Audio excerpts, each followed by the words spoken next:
Hello cuties, আমি তেকুক dubbing Bengali চ্যানেলের বর্ষা। এই কোলাবোরেশনে তোমরা আমাকে তে, জিমিন, জিন, আয়ু, ইউনো এদের ক্যারেক্টার প্লে করতে দেখতে পাবে। আর কিছু কিছু সময় আমি অথরেরও ক্যারেক্টার প্লে করব। আর এই ভিডিওতে হয়তো আমার ভয়েসটা একটু ডিফারেন্ট শোনাবে, তার কারণ এই ভিডিওতে আমি অন্য একটা অ্যাপ ইউজ করে ভিডিওটা মেক করব। Hi Armies, my name is Trisha from Baby Army Dubbing World. আজকের এই কোলাবোরেশন স্টোরিটাতে তোমরা আমাকে জাংকুক, সুগা, আরএম, বোগাম, জেহোক এছাড়াও কিছু কিছু পর্বে আমাকে কথকের ক্যারেক্টারও দেখতে পাবে। মাঠ ভর্তি মানুষের সামনে চর নামক বস্তুটা গালে পড়লো। উনহর এমন চর খাওয়ার অভ্যাস আছে, কিন্তু চরটা ভুলবশত উনহর গালে না পড়ে জাংকুকের গালে পড়েছে। পরিবারের বড় ছেলে হিসেবে চর নামক বস্তুটি তার সাথে কখনো ঘটেনি। গালে হাত দিয়ে ডাব ডাব করে তের দিকে তাকিয়ে আছে জাংকুক। অসভ্য অভদ্র ছেলে কোথাকার! আমি বাসেই বুঝতে পেরেছি আপনি মানুষটা সুবিধার না। বাসে সিট পাননি বলে এখন ইট মেরে রিভেঞ্জ নিচ্ছেন। আমি এক্ষুনি গিয়ে প্রিন্সিপাল স্যারের কাছে আপনার নামে নালিশ করব। তে প্রিন্সিপাল স্যারের ঘরের উদ্দেশ্যে যেতে নিলেই জাংকুক রাগে খপ করে তের হাতটা ধরে ফেলে। এমনিতেই সে তের প্রতি ভীষণ রেগে আছে, আর এখন সবার সামনে তাকে থাপ্পড় মারাতে সে আরো ভীষণ লেগে গেছে। মেয়ে মানুষ বলে এখন তে আর ছাড় পেল না। জাংকুক সবার সামনে তের গালে থাপ্পড় বসিয়ে দেয়। জাংকুকের 5 আঙ্গুলের ছাপ তের ফর্সা গালে বসে গিয়েছে। তে গালে হাত দিয়ে ভ্যাবলা কান্তের মতো তাকিয়ে রইল জাংকুকের মুখের ওপর। অন্য কোনো সময় হলে হয়তো কান্না করে সাগর বানিয়ে ফেলতো, কিন্তু এখন তার কান্না করতে একদমই ইচ্ছা করছে না। অবাক চোখে তাকিয়ে আছে জাংকুকের দিকে। তে ভেবেছিল জাংকুক শান্ত বোকা প্রকৃতির একটা ছেলে হবে, যা বলবে তাই করবে, কিন্তু এখন জাংকুকের মুখের দিকে তাকানোর সাহস সে পাচ্ছে না। জিমিন তের গালে হাত রেখে জাংকুককে উদ্দেশ্য করে বলল, আপনি ওকে থাপ্পড় কেন মারলেন? নিজে দোষ করে অন্যকে থাপ্পড় মারতে খুব ভালো লাগে, তাই না? বিচার দেব প্রিন্সিপাল স্যারকে। নাম কি? তে মূর্তির মতন দাঁড়িয়ে আছে। জিমিন তের হয়ে বলল, কিম তে ইয়ং। আপনার নাম কে জানতে চেয়েছে? আমি ওই বেয়াদব মেয়ের নাম জানতে চেয়েছি। জিমিন আর কিছু বলতে যাবে তার আগে তে কান্না করতে শুরু করে দিল। আজকের মতো অপমান সে আর কোনোদিনও হয়নি। কাঁদতে কাঁদতে বলল, কিম তে ইয়ং আমার নাম। আর শুনুন, আমি মোটেও বেয়াদব মেয়ে না। বেয়াদব ছেলে তো আপনি। কথা নেই বার্তা নেই, ইট ছুঁড়ে মারেন আমার গায়ে। আপনাকে পুলিশে দেব, বলবো আপনি আমাদের কলেজে এসে আমাকে মার্ডার করতে এসেছেন। তখন বুঝবেন এই তে কি জিনিস। জাংকুক তের দিকে তাকিয়ে দুষ্টু হাসি দিয়ে বলল, ওয়াও কি সুইট কথাবার্তা। শোনো, আমাকে পুলিশ বা প্রিন্সিপালের ভয় দেখে কোনো লাভ নেই। তুমি চাইলে আমি এক্ষুনি ওদেরকে ডেকে আনতে পারি। আনবো কি? আশেপাশের মানুষগুলো তাকিয়ে দেখছে, কিন্তু কেউ কিছু বলছে না। এই দেখে জিমিন তের কানে কানে বলল, এই শোন, এখান থেকে চলে যাই। এই ছেলেকে দেখে মনে হচ্ছে অনেকটা পাওয়ারফুল ছেলে। আমরা বাজে বুকে কিছু করতে পারবো না। আমরা কিছু করলে পরে দেখা গেল সেটা আমাদের ওপরই খারাপ প্রভাব ফেলবে।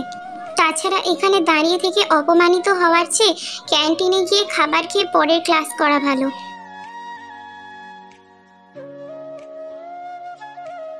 মিস তে, আমি কি তোমাকে যেতে বলেছি? তে দাঁড়িয়ে রইল। জাংকুকের সাথে কথা বলার কোনো শখ বা ইচ্ছে কোনোটাই নেই। জাংকুক তের মুখ দেখে ভালোভাবে বুঝতে পারল। বোঝার পরও মুখে দুষ্টু হাসি দিয়ে জেহোক আর ইউনাকে বলল, গাইস, ফার্স্ট ইয়ারে কোনো র্যাগিং হয়েছিল? জেহো মাথায় হাত দিয়ে কিছুক্ষণ ভেবে ফোন বের করে। এমনকি এমন একটা ভাব দিচ্ছে মনে হচ্ছে কোনো বড় ধরনের অফিসে কাজ করে। অফিসের কোনো মিটিং কবে কখন কোন সময়ে করে তা হিসাব ফাইলে রাখে। আবার দরকার হলে ফাইল থেকে বের করে ডিটেলস দেয়। অফিসের কর্মকর্তাকে বাধ্যতামূলক বলে। ফোন ঘাটাঘাটি করার পর ভ্রুচোরা কুচকে মাথার চুল টেনে বলল, সরি রে, এবার ফার্স্ট ইয়ারে কোনো র্যাগিং হয়নি। জাংকুকের ঠোঁটের কোণায় দুষ্ট হাসি রেখে দিয়ে জিমিনের দিকে প্রশ্ন ছুড়ে মারল, কোন ইয়ার? First year. তে জিমিনের হাতে চিমটি কেটে দ্রুত গতিতে বলল, দ্বিতীয় বর্ষে পড়ি। জাংকুক আগে থেকেই বুঝতে পেরেছে তে ফার্স্ট ইয়ার, কজ তে তাকে চিনে না, নতুনরা অবশ্যই চিনে না, তবু জিজ্ঞাসা করলো, কোন ডিপার্টমেন্ট, কত নম্বর রুমে ক্লাস করছো, ক্লাস টিচার কে, রোল কত? তে এবার পড়লো বেজায় মুশকিলে, ডিপার্টমেন্টের নাম এবং ক্লাস টিচারের নাম বলতে পারলো, কত নম্বর রুমে সেকেন্ড ইয়ারে ক্লাস হয় এটা তার অজানা। তে চুপ থাকা দেখে জাংকুক মনে মনে আর একটা কুবুদ্ধি তৈরি করে নিল। এমনিতেই দোষ করেছো, তার উপর মিথ্যা, তোমার শাস্তিটা খুব জটিল হবে মিসতে। এই যে হোক হোক, বলতো এদের দুটোকে কি শাস্তি দেওয়া যায়? এদের দিয়ে ডান্স করালে কেমন হয়? ফ্রিতে বাদর নাচ দেখা যাবে।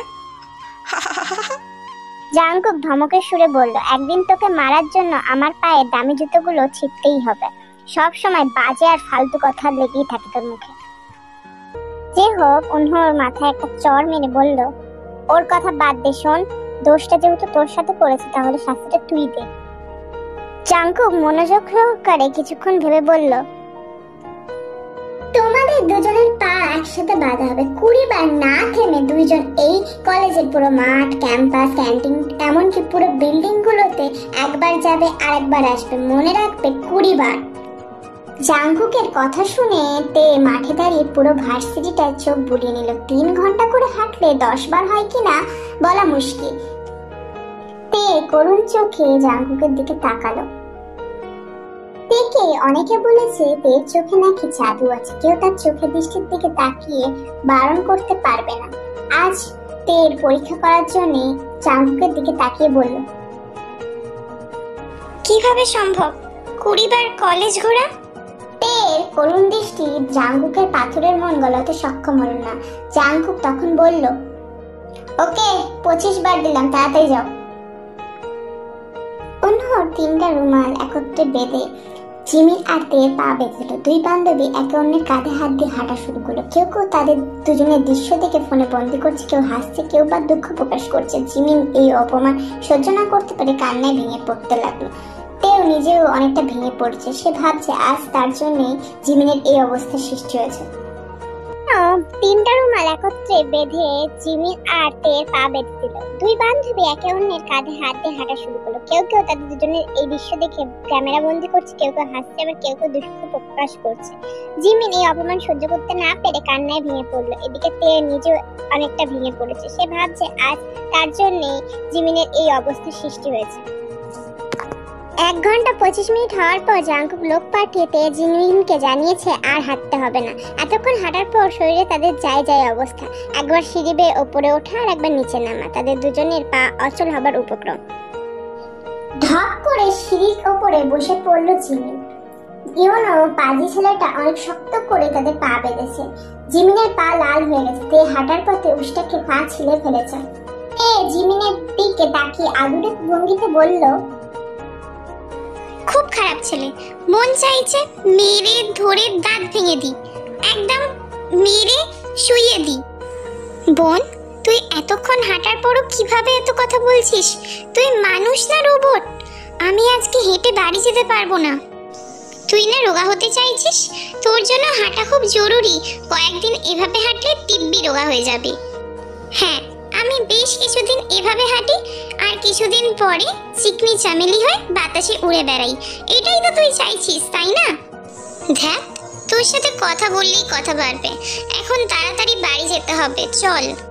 আমার পক্ষে আর হাঁটা সম্ভব না, যদি পারিস গাড়ি নিয়ে আয়।